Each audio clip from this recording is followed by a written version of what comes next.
My name is Madison. I am 28 years old, and this is the story of how one sentence turned my life's work into someone else's consolation prize. It sounded harmless at first, almost soft, the kind of excuse families wrap in love so it will hurt more politely. By the time my mother finished saying it, $4 million of blood, sweat, and sleepless nights had quietly changed hands. I did not explode. I did not flip tables or threaten lawsuits. I smiled, signed where she told me to, and walked away, like I was simply leaving a meeting that had run too long. On the surface, that was the end of it. The strong daughter stepping aside because she'll be fine, and the fragile one being wrapped in a company she had never built. What my mother did not know was that I had already started seeing numbers that did not add up. Lines of credit that appeared out of nowhere, vague expansion costs that smelled more like desperation than strategy. The day I stepped out of that office, my name was still tangled inside documents I had never seen, and somewhere under the polished branding, something ugly was starting to rot. 30 days later, my phone lit up with my mother's name, same ringtone, different weight. I watched it buzz across my desk in my new half-empty studio, surrounded by paint samples and bare brick instead of glass walls and reception desks. I already knew in broad strokes what she was running from. I just did not know how far she expected me to chase it for her. I answered anyway. Her voice came through in broken pieces soaked in panic. "Please save your sister. She's not okay. The calls, the letters, the bank. You have to fix this. You know how all of this works." There it was again, that old reflex buried in her tone. You are the strong one. You are the one who cleans up. You are the invisible net under every fall. What she did not realize was that this time the net had a knife in its hands. Stay with me until the end, and you will see how that one sentence not only cost my family a $4 million empire, but also turned my silence into the sharpest revenge I could ever give. I did not wake up one morning with a multi-million-dollar company and a stack of contracts. The first version of my dream fit on a coffee-stained napkin I kept folded in my wallet for years. I sketched it during a graveyard shift at a furniture store, balancing on a stool between returns and bored customers, drawing tiny living rooms and kitchens the way other people doodled flowers. That napkin smelled like burnt coffee and cheap perfume for so long that it became a kind of talisman. Proof that I wanted more badly enough to draw it in the margins of a dead-end job. From there, it was slow, relentless climbing. Free consultations. Underpriced projects for people who would tell their friends. Weekends spent hauling furniture instead of going out. My early portfolio was a patchwork of favors and tiny victories. By 23, I had my first real office, barely bigger than a walk-in closet but painted in colors I chose. By 26, I had a team, a wait list, and a reputation in the city. If Madison takes your project, she will not let it fail. Outside the office, the story was less flattering. In my family, effort and outcome were not the currency that mattered most. My mother adored telling her friends about my success, but inside our house, praise traveled along a different route. The loudest emergencies always won, and they were rarely mine. The clearest memory is not 10 different favors. It is one sharp scene I cannot scrub from my brain. I was 21, staring at that same napkin on the kitchen table, explaining how I had been offered a spot in a competitive design program abroad. The kind of program that opens doors in this industry. Tuition was covered. I just needed help with living costs for the first few months. On the counter beside me lay a stack of overdue bills with my sister's name on them.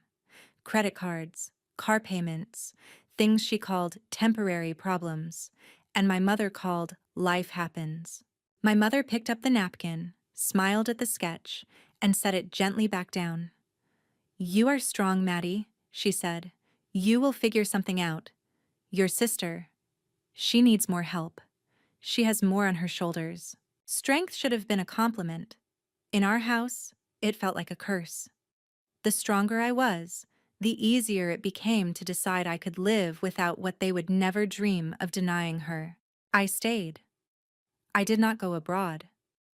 I poured that disappointment into my work, into the company that would one day carry my name on the door. We never talked about that choice again, but every time my mother brushed off one of my milestones with, "You will be fine," and rushed to patch another hole in my sister's life, that napkin burned a little hotter in my memory. Years later, when the company finally took off, my mother began using a new phrase, family legacy. She said it at dinners, at holidays, in front of distant relatives who nodded approvingly.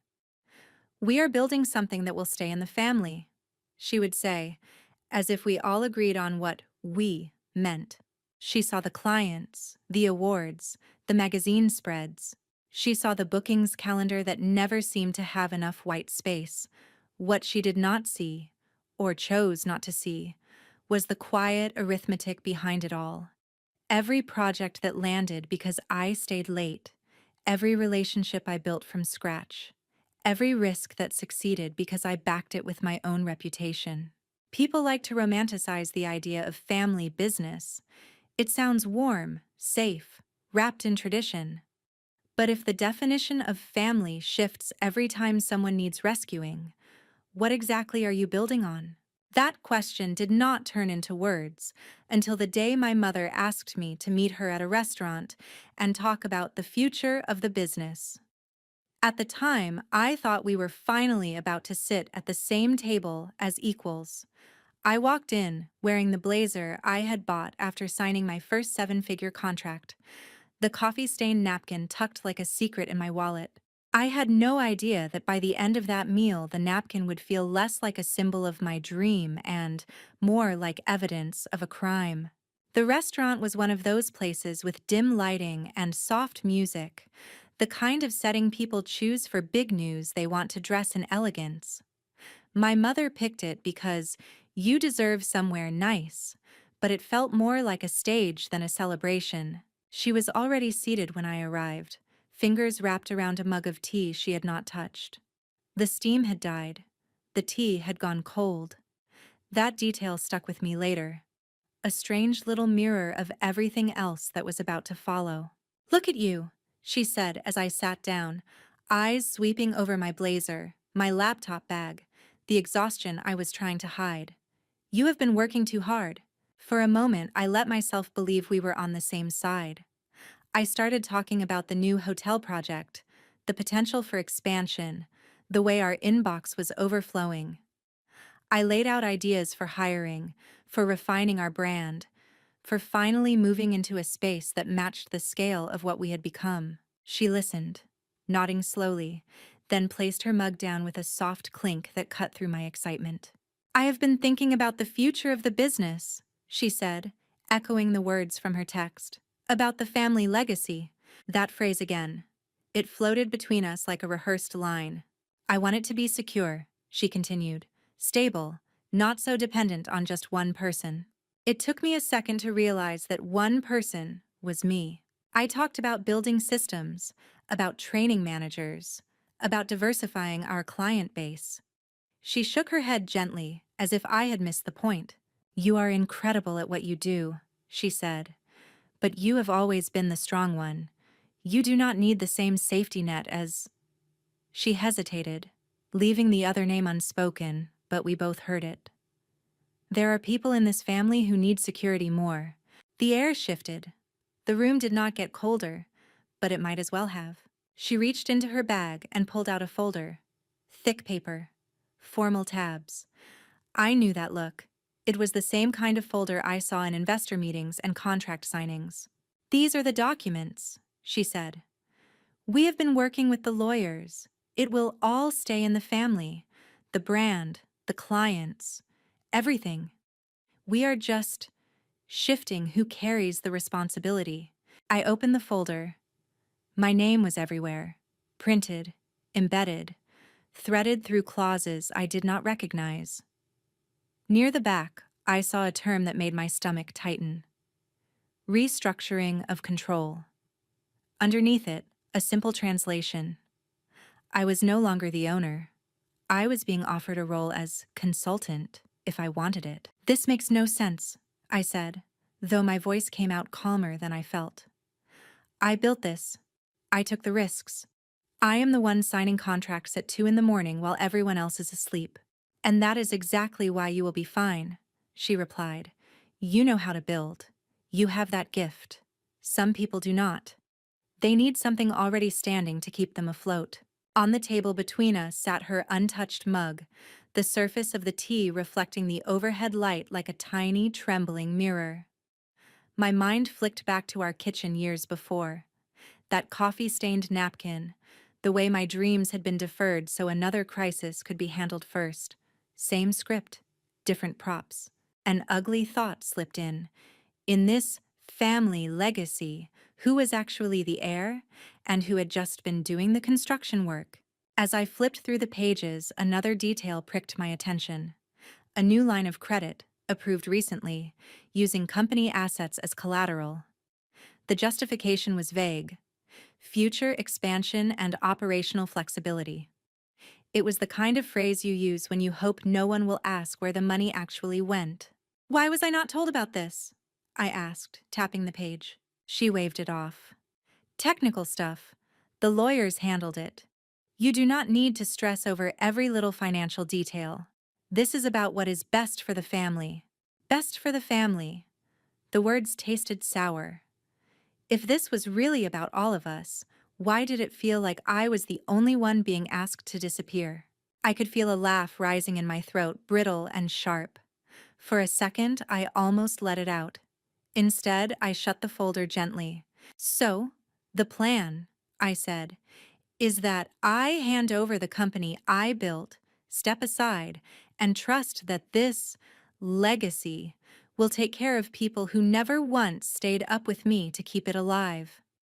And I am supposed to be grateful because I am strong enough to start from zero again. Her eyes filled with a wounded kind of surprise, as if my reaction were the real betrayal. This is not punishment, she insisted. It is balance. You have always wanted your own path, your own identity. This frees you to do that. We keep the business where it belongs. Everyone wins. Everyone, apparently, except the person who had dragged that business into existence in the first place. There, in that dim restaurant, with cooled tea between us and my name scattered through contracts like a watermark, the shape of the truth finally settled. When my mother said family legacy, she did not mean all of us.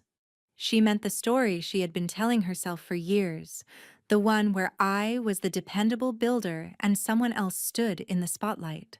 I closed the folder and realized that this meeting was not a discussion. It was a presentation of a decision made without me. The only choice left was what kind of ending I would write for myself inside it. If the restaurant was the performance, the living room was the autopsy. A few days after that meeting, my mother insisted we talk it through as a family. The house looked the same as always. Framed photos on the walls, the old couch sinking in the middle, the faint smell of lemon cleaner clinging to everything. Familiar scenery, unfamiliar stakes. The contracts lay on the coffee table, the same folder from the restaurant now slightly worn at the edges. My mother hovered near it, straightening pages that did not need straightening. She kept repeating one line like a spell. We are just keeping it in the family. The more she said it, the colder the words felt. If family was truly the reason, why was I suddenly positioned as the outsider? How does a structure get to claim togetherness while pushing its main architect out the side door? I picked up the folder again, this time reading more slowly. Among the legal jargon, that same line of credit stared back at me. New money pulled into the company on the promise of future profits. A quiet hook sunk deep into the foundation I had laid. The more I looked at those dates, the clearer it became that this transition had been planned long before I was invited to the table. Why wasn't I told about this loan? I asked. My mother's jaw tightened. Because it is technical, and we did not want you to stress. You do not hide things from a business partner to spare their feelings. You hide them because you know they would say no. A slow anger began to build, not the kind that explodes, but the kind that stacks itself brick by brick. Every "you'll be fine," every "you're strong," every time my needs were postponed because someone else's crisis screamed louder, all layered into this moment where my entire company was being moved around like a piece on a board. She gestured toward the contracts.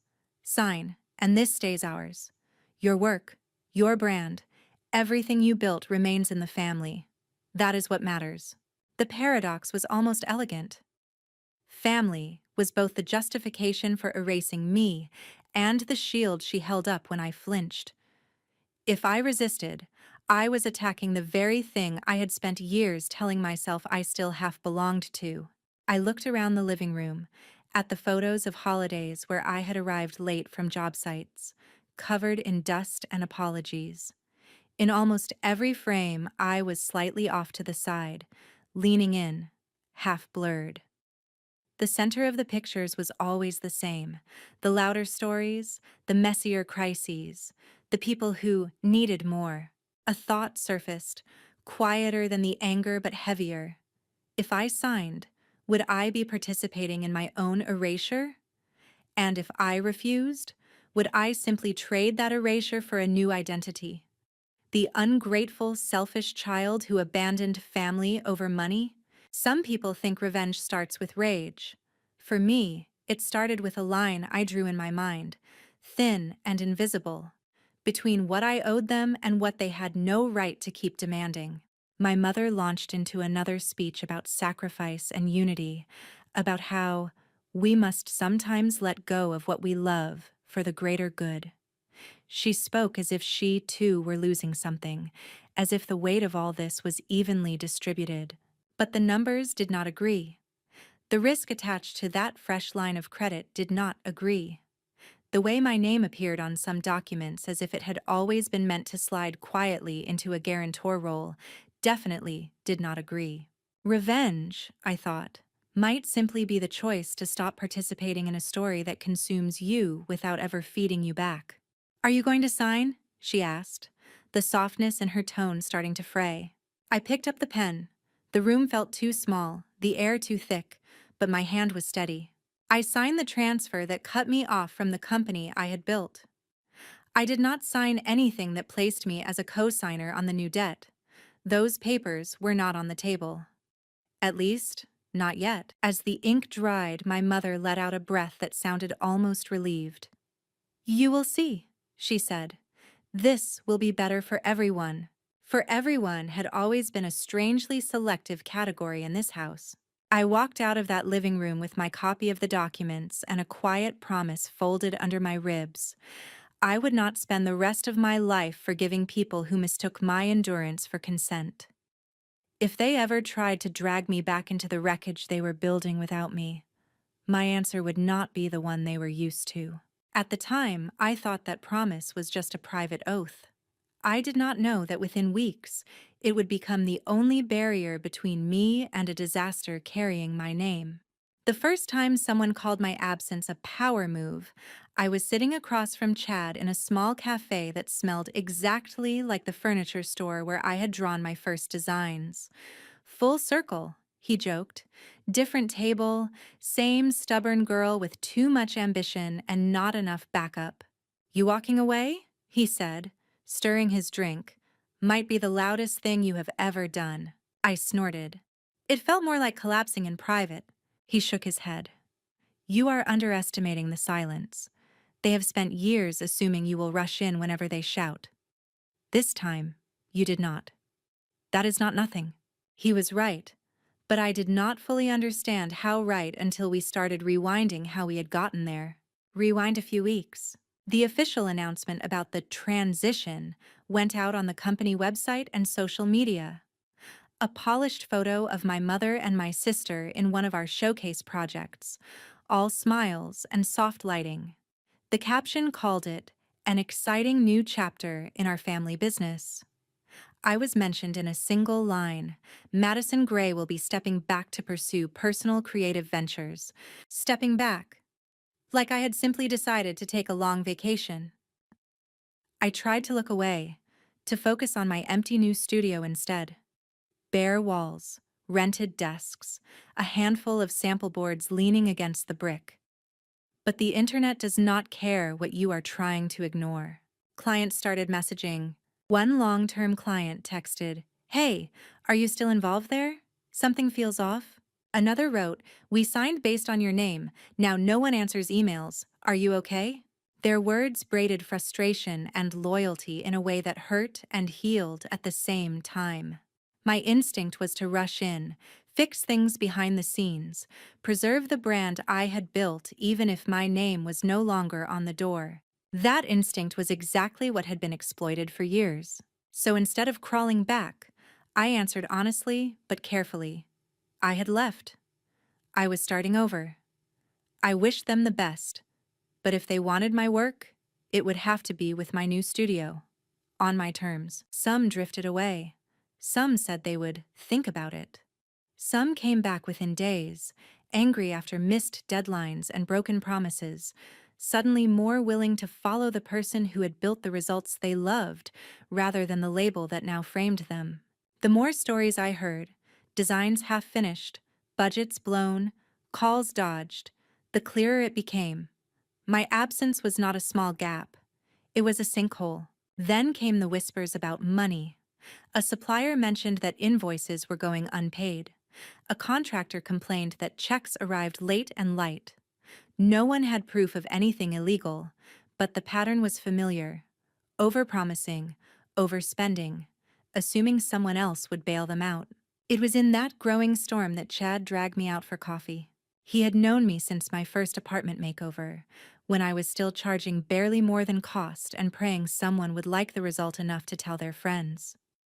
He had seen the climb. He had seen the sacrifice. "I have been watching," he said, hands wrapped around his mug. "They are trading on your reputation while tearing it apart from the inside.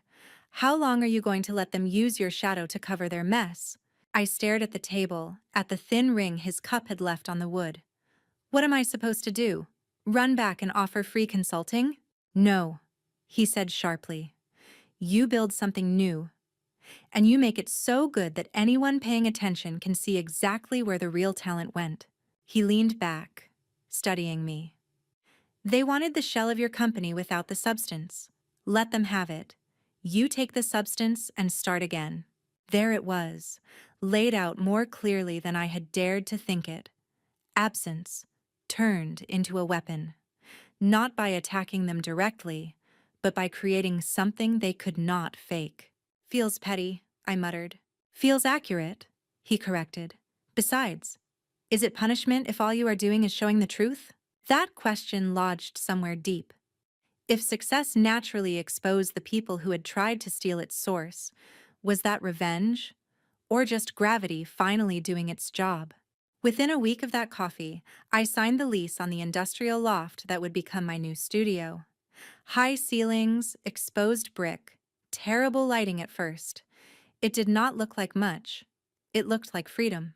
I pinned the old coffee-stained napkin to the wall near my desk, right beside a blank sheet of paper. Old dream, new start. This time, there would be no shared last name on the deeds. Just mine. Starting over hurt in all the predictable ways. The money was tighter, the safety net thinner, the hours somehow even longer than before. But for the first time in years, every late night felt like a choice made for me, not for someone else's emergency. Madison Gray's studio, my name, on its own, no shared ownership, began as a whisper in a noisy market. I emailed a handful of clients I trusted, not with a sob story, but with an invitation. "I am taking on a limited number of projects," I wrote. "Smaller studio, more focused attention. If you want the kind of work we did before, without the chaos you have been dealing with lately, I would love to talk." Some said no, some did not answer. Enough said yes. We started with what we could handle: a downtown loft, a family home renovation, a boutique coffee shop that needed to feel like an escape.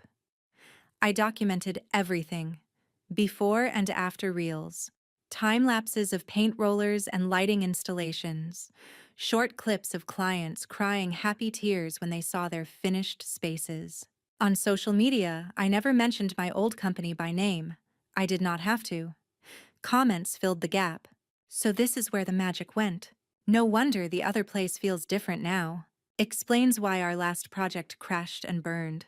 Meanwhile, people who had stayed behind at my old company began to trickle out. One former project manager asked to meet. She sat in my half-furnished office, twisting her hands.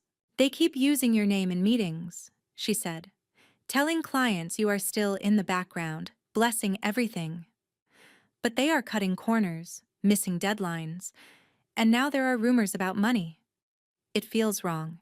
If they were willing to trade on my reputation like that in conversation, what were they doing on paper?" That answer arrived at an industry conference a few months later. I almost did not go. I felt like an imposter sitting on a panel labeled Women Redefining Design, but the invitation had come before the transition, and the organizers begged me not to cancel. So I put on the same suit I had worn to pitch my first big hotel project, a quiet reminder of everything I had already survived, and walked into a hotel ballroom filled with people who thought they knew my story. During a break, while juggling a plate of appetizers and small talk, a man in a conservative gray suit approached me. He introduced himself as a representative from an investment group that specialized in scaling creative businesses. "We met your mother a while back," he said. "We were told you were still very involved." The words landed like ice down my spine. He slid a slim folder across the high-top table. "I think you should see this."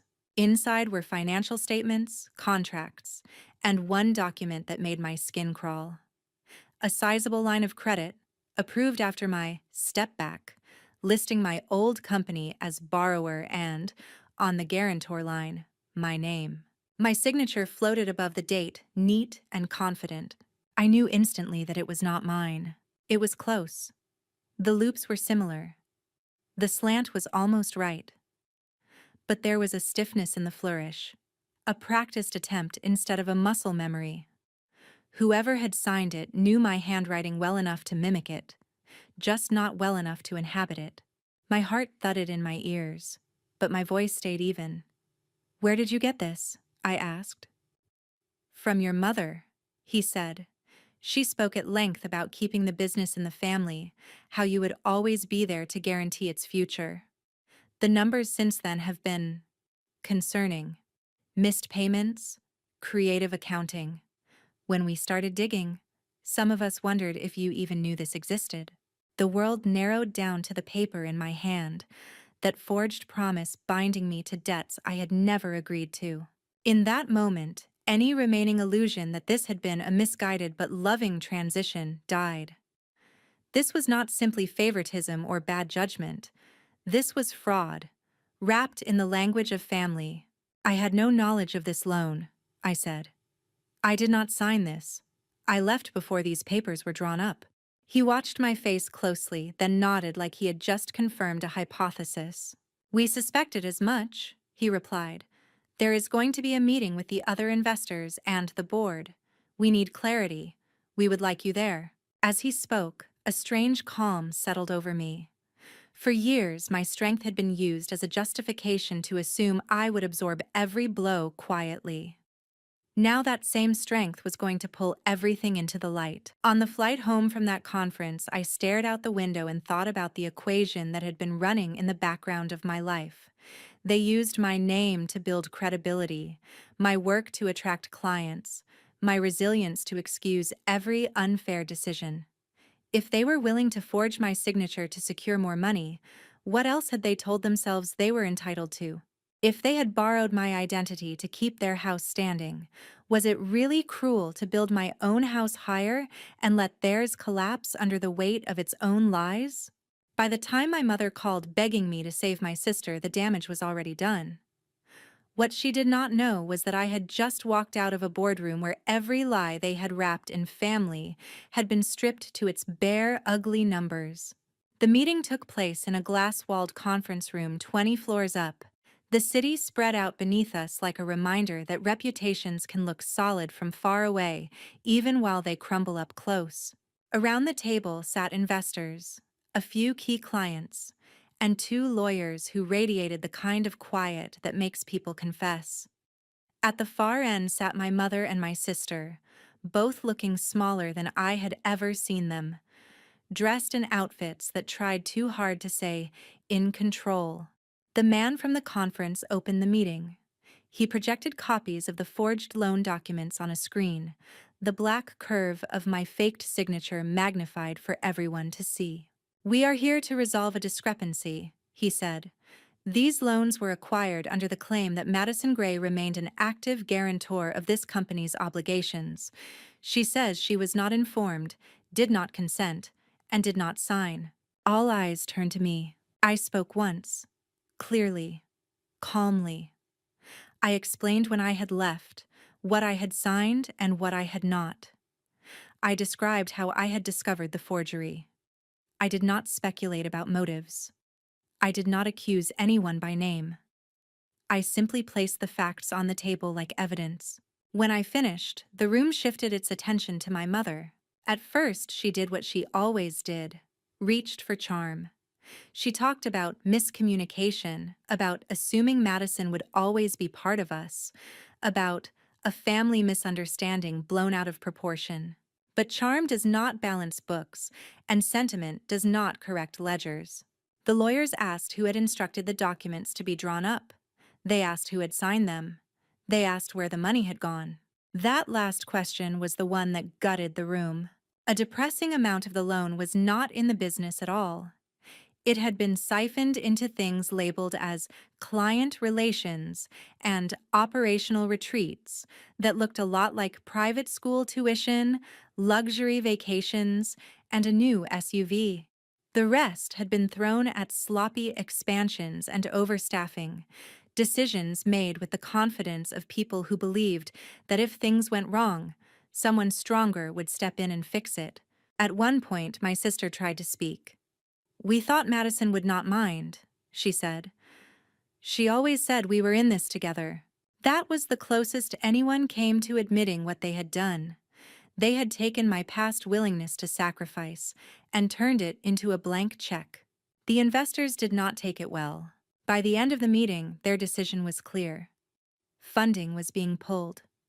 Options were being explored to recover what could be recovered. Legal consequences were no longer a distant threat.